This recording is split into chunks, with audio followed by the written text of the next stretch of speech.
Something was clearly just really, really wrong. And then came inside and we all sat on the couch and Dad just said, "Bethany's dead." It was October 30th, 2012. Jackson County Sheriff's deputies were called to Longview Lake just before 10 p.m. Inside a minivan was the body of 27-year-old Bethany Deaton. She was in the back seat. A white trash bag covered her head. Nearby detectives found an empty bottle of pills and a note. The note read, "My name is Bethany Deaton. I chose this evil thing. I wish I had chose differently a long time ago. I knew it all and refused to listen. Maybe Jesus will still save me." He said, "Bethany's gone." And we said, "Gone?" And he says, "She's dead." And we just couldn't even cry. It just sucked the air out of us, just sucked everything out of us. Carol Liedline and her family knew Bethany was part of a religious community, as members called it. But police say it was a cult. All attended the International House of Prayer in Grandview. Tyler Deaton was the leader. Members believed he was a prophet. Detectives said he used his power over cult members to manipulate men into sexual relationships with him.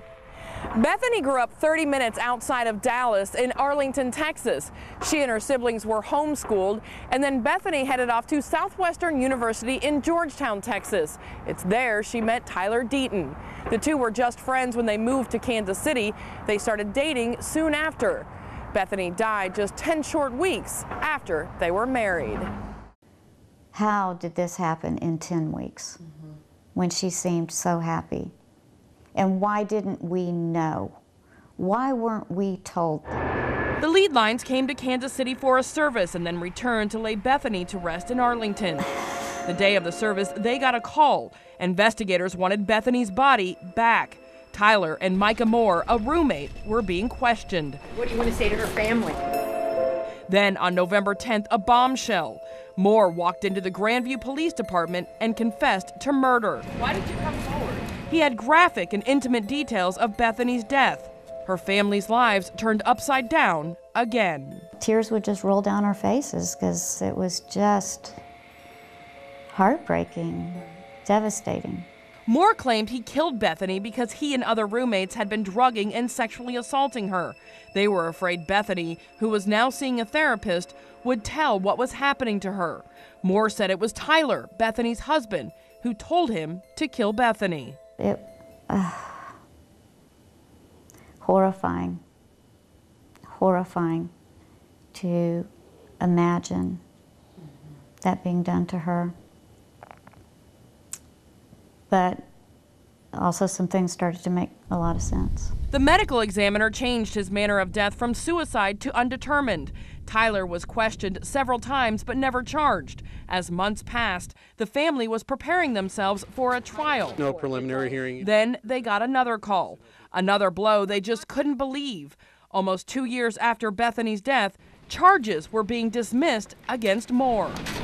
There wasn't a discussion. We were informed, and we were told that about 6 weeks prior to them actually dismissing the charges. But why? How does someone confess to murder only to be let go?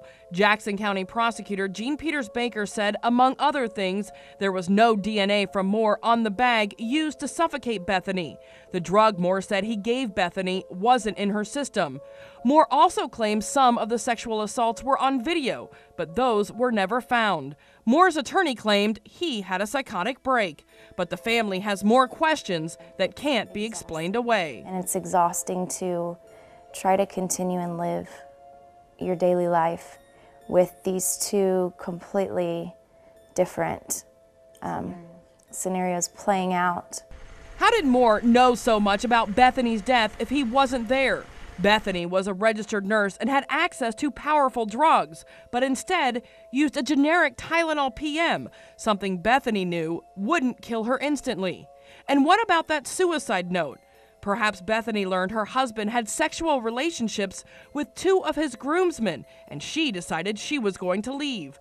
Could Tyler have manipulated Bethany to write a note? She was afraid. Her family needs answers, and with charges dropped, they are afraid those answers might never come. There's no question in my mind that I want the truth. I can Absolutely. accept either scenario. I can accept either thing. But But it's the uncertainty that's... it's the uncertainty.